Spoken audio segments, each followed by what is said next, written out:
In chapters 5 and 6 of Daring Greatly, Dr. Brown talks about minding the gap. Minding the gap comes from London, where their subway system, there's a gap between the subway and the ground. And in this, they say, mind the gap, be careful, don't fall in. So in this statement, Dr. Brown's talking about we're standing, but where do we need to go? She also talks about the difference between culture. Cultural is who we are and the way that we do things, but it also goes into minding the gap. The key to all of this is that sometimes disengagement causes majority of these problems.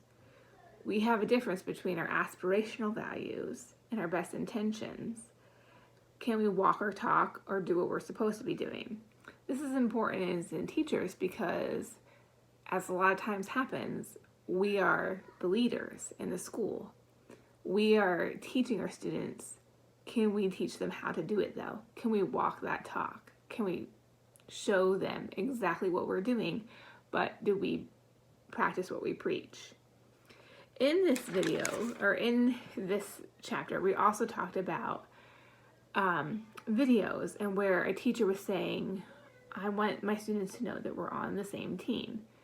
Sometimes I think when we're teaching, it becomes an issue of, oh, I have to get the content in, I have to get the content in. But it's not always about the content. It's showing the students that you care. As I stated earlier, sometimes I have my students for up to 6 years. That's a long time to have a student.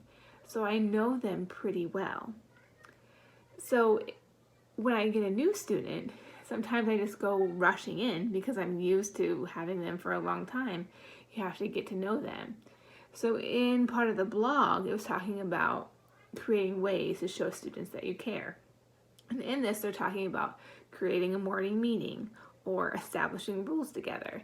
I think that this is really important in the aspects of becoming a teacher because it shows your students that you respect them enough to say, hey, what are some things that we could work on together? Another one was to greet the students when they come in and enter the room. I do this every day. I stand at the door and I greet the students as they come in. And I know it seems like it's no big deal, but sometimes this is the best part of the student's day is to come to school. And so when you greet them, it's saying, hey, you're important enough to say, hey, good morning, I've missed you. And to focus on relationships from day one.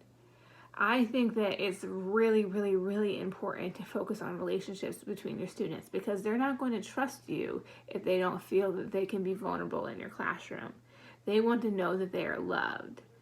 And I think that sometimes it's a scary thing because people think, oh, you shouldn't say that you love your students. But I do. I spend a majority of my time with them more than my own children sometimes. So I do love them. And I want them to know that they are loved within the classroom. That it's a safe place not only to learn, but it's a safe place to share things.